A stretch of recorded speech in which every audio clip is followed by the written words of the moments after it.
Buenos días, estimados estudiantes de la institución educativa particular El Triunfo. Bienvenidos a esta semana número 9. Un saludo especial a los alumnos de cuarto de secundaria con quien desarrollamos el curso de lectura. Hemos venido trabajando acerca del realismo peruano, hablando de Manuel González Prada, Clorinda Mato de Turner y Mercedes Cabello de Carbonera. El día de hoy vamos a trabajar unas lecturas y análisis necesarios, quizás para no utilizar la palabra obligatorios, dentro de nuestra currícula y nuestra formación. ¿Ya? Vamos a escuchar y después comentaremos en las sesiones que desarrollemos estos textos que hemos leído.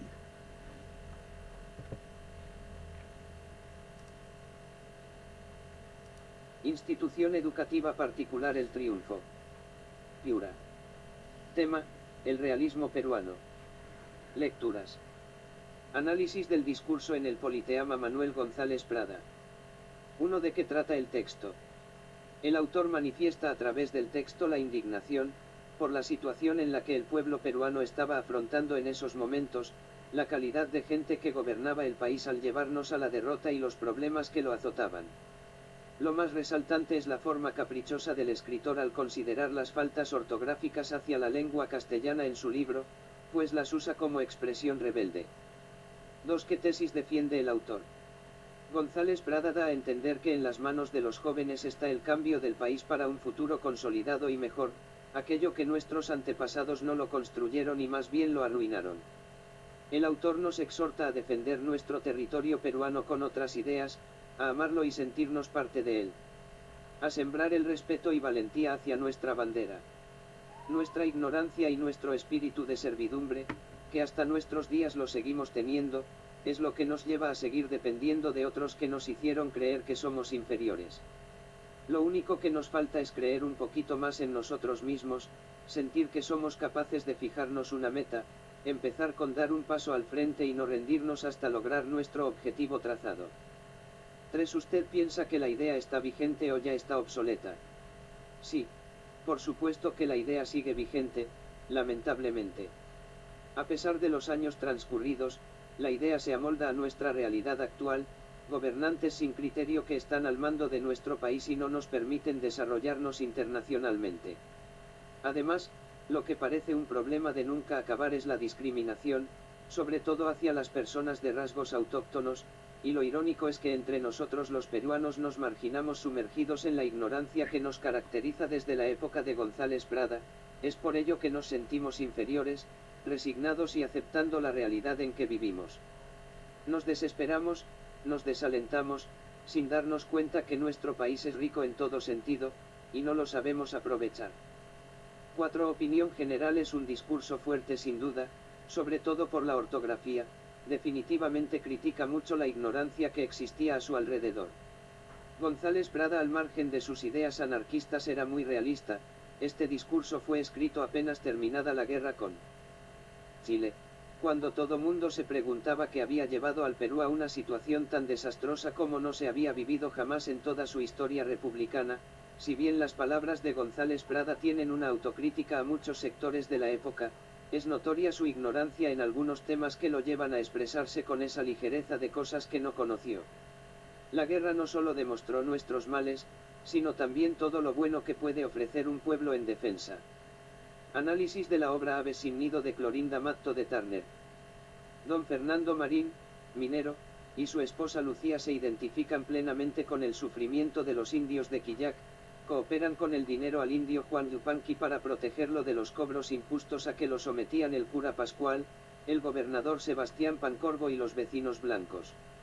Las acciones que cometen los abusivos explotadores de Quillac son extremadamente inhumanas, como por ejemplo el rapto de la pequeña hija de Juan Yupanqui que el cobrador de impuestos hace con la complicidad de las autoridades, para luego venderla en Arequipa. La ayuda que brinda don Fernando Marín salva a la hija de Juan Yupanqui. La solidaridad de la familia Marín con los indios humillados y maltratados simboliza la medición de un elemento externo y civilizador, ajeno a la estructura interna de la sociedad lugareña, que rompe el equilibrio tradicional de la explotación del indio. Los explotadores se sienten amenazados de afuera, por gente que no reconocen el equilibrio de la explotación, y por ello deciden suprimir la amenaza de manera violenta, recurso tradicionalmente efectivo para controlar la rebelión del indio. Organizan una asonada popular contra los forasteros para asesinarlos. Los esposos Marín escapan a tiempo del atentado gracias a otra intervención providencial, en cierto modo otra vez ajena al lugar. Se trata de Manuel, un joven estudiante de jurisprudencia, que con el exilio de su madre Petronila, se hace presente en la casa de los Marín para salvarlos. Manuel es hijastro del gobernador y este hecho crea disensión en el campo enemigo del indio. Un elemento ideólogo interesante es que la salvación del indio en la novela indigenista tiene como punto de partida el cambio de la conciencia en algunas personas del grupo explotador, gracias a la intervención de un factor civilizador. De esta manera de plantear el problema comienza con Aves sin nido. Antes de morir, Marcela Yupanqui confiesa un secreto a Lucía Marín, que será revelado al final de la novela, después de haber servido como ingrediente para crear un desenlace melodramático. Las niñas Yupanqui, que se habían quedado huérfanas, son adoptadas por los Marín. Margarita Yupanqui en manos de la novelista es apenas un recurso para insertar en la novela la trama romántica. Sin ella el paso de la narración descansaría sobre la denuncia. Indigenista, Manuel se enamora súbitamente de Margarita, como complemento de su figura como héroe salvador de los Marín. Las preocupaciones de Clorinda Matto de Turner exige el castigo de los personajes culpables, así la intención moralizante de la novela romántica se hace evidente. El cura, personaje licencioso y uno de los instigadores de la asonada contra los Marín, rápidamente enferma y muere. Los otros complotados corren el peligro de ser enjuiciados por crimen. Parecería que los mecanismos de la justicia, que no está del todo ausente, se movía para castigar a los culpables, pero nuevamente son burlados por las autoridades, el gobernador Sebastián y el juez de paz, encargados de hacerlos funcionar. Los culpables en Quillac, atentados por el nuevo subprefecto, le echan la culpa de la asonada a otro indio, el campanero Champú, que no tiene nada que hacer en el asunto, pero, por ser indio, era la víctima natural e inevitable dentro del sistema de explotación. El indio Champú va a la cárcel, se apropian de su ganado, su mujer Martina acude donde los Marín para pedir ayuda, se repite el patrón de la salvación providencial. Los Marín, cansados de vivir en un medio tan injusto y temeroso de otras represalias, resuelven marcharse a Lima. Los Marín, antes de la partida, dan un banquete a las personas más importantes, que eran los más culpables. Para con loable propósito cristiano logra persuadirles de que cambien sus costumbres ancestrales en nombre de la moral. Las cosas terminan como terminan, con la llegada a Quillac de una orden judicial de encarcelamiento para los culpables del crimen. Manuel, entenado del gobernador, gestiona y logra la libertad del indio Champú y también la de su padrastro, así quedan libres tanto el culpable como el inocente. Los Marín se marchan y Manuel los sigue para pedir la mano de Margarita. El final de la novela es cuando Manuel y Margarita descubren que son hermanos, hijos del obispo Pedro de Miranda y Claro, producto de una época en que los dignatarios de la Iglesia no solo tenían los privilegios de la riqueza, sino también la prerrogativa de los señores feudales. Análisis: tema: el amor, moralmente imposible, que nace entre Margarita y Manuel, jóvenes enamorados en vísperas del connubio y que descubren ser hijos de un mismo cura lujurioso. Es el tema que servirá para presentarnos la lucha de indefensos campesinos contra la prepotencia extrema de gamonales aliados de malos sacerdotes y jueces venales. Mensaje en la obra: mediante cada capítulo nos da a conocer distintas formas de corrupción, abuso, etc. Claro que para darle un matiz más armonioso a la novela, recurre a una historia de amor, una historia que lamentablemente culmina en una tragedia, que, para estos tiempos, no sería llamada como tal, es decir, ahora no es trágico, o por lo menos no tanto, casarse entre hermanos de un mismo padre, más aún sabiendo las condiciones en las que Margarita y Manuel se encontraban. Sin embargo, una historia tan igual de resaltante en la novela es la que destaca en su mayoría en la primera parte de la obra, la parte en que Clorinda saca a la luz con una sinceridad de infante la realidad social en que vivía el país con respecto a los indios en relación a las autoridades, en su mayoría españolas o de la capital. En pocas palabras, es una cruda denuncia en favor de la gente que era la base de la economía del país, con remuneraciones que hasta en esos tiempos daban lástima y además sometidos a irracionales abusos, sin importar su género. Apreciación crítica: lo bueno es la ayuda por parte de los Marín, la amistad entre Manuel y Margarita, la amabilidad y amor de Manuel, la humildad de muchas familias indígenas. Lo malo es el asesinato a indios y la calumnia realizada por las autoridades culpando a algunos indios. Esta obra refleja lo que antes y ahora sucede en los pueblos que han sido olvidados, sintiendo que debemos hacer algo para que no sucedan injusticias, calumnias o asesinatos. El maltrato al indio, ya que estos no conocían sus derechos, es una actitud mal y que en esta obra se puede apreciar, pero también hay personas buenas que dan todo por ayudar a su prójimo. Vemos también el amor imposible, ya que estas dos personas terminan siendo hijos de un mismo padre. Análisis de la obra Blanca Sol de Mercedes Cabello de Carbonera. El argumento de la novela Blanca Sol, novela social, resume la historia de Blanca Sol, una señorita de linaje y clase acomodada, que debe casarse con un hombre acaudalado para poder recuperar la fortuna que antaño poseía su familia, dejando de lado a Gonzalo Herrera, su amor verdadero que había tocado a sus puertas por entonces. Una vez convertida en señora de Serafín Rubio, millonario sin la noble ascendencia de su esposa, Blanca empieza a disfrutar en demasía del dinero que ahora posee. Entre fiestas religiosas suntuosas, grandes bailes sociales y todo tipo de ocasiones en que pueda mostrar su suntuosidad y gracia superior, Blanca coqueteará con los múltiples pretendientes que la acechan, además de convertirse en inspiración y modelo para las damas limeñas que buscaban destacar en la alta sociedad.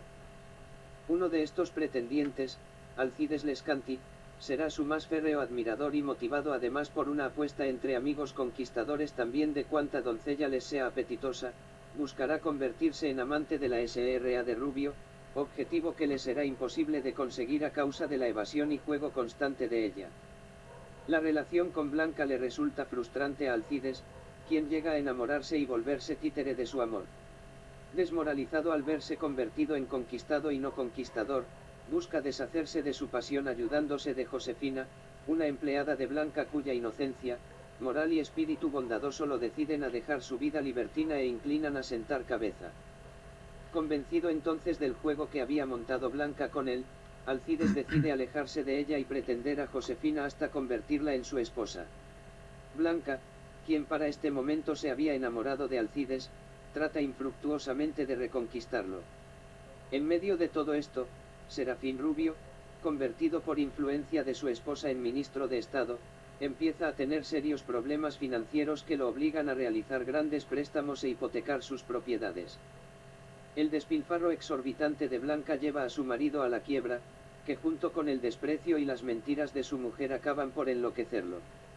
Con 6 hijos que mantener, Blanca aún mantiene esperanzas sobre Alcides, a quien visita en su casa para corroborar la noticia de su reciente casamiento con Josefina, que la destroza emocionalmente. Sin ningún bien ni renta, Blanca se muda a una quinta en la que sobrevive a partir de los fiados y préstamos, hasta que ello se vuelve insostenible.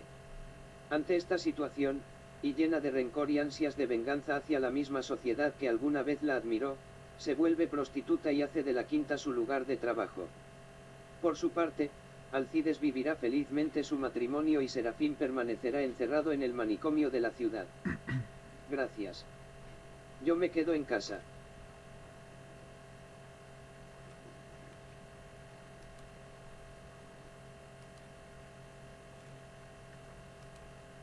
Bien, hemos podido escuchar las lecturas que hemos analizado en a través de este video y la visión de Manuel González Prada, una visión vigente, una visión fuerte que abarca parte de nuestra realidad nacional.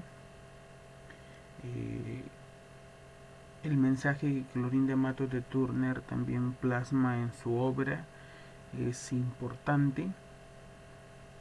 Su obra, como se ha escuchado en la lectura, fue suspendida, fue vetada por la iglesia, porque se consideraba que atacaba, bueno, sí es un ataque, pero hay cosas que son quizás innegables. Y en el caso de Mercedes Cabello, pues también va a resaltar. Hay quizás algunos que han podido tener una experiencia mayor con los textos, podría decir que tiene una cercanía temática a la obra Madame Bovary de Gustavo Flaubert. Recuerden que estamos en el realismo y lo que sucedió a nivel universal, pues en el Perú empezó a tomarse como puntos de referencia. De estos textos estaremos hablando en nuestra videoconferencia siguiente. Gracias.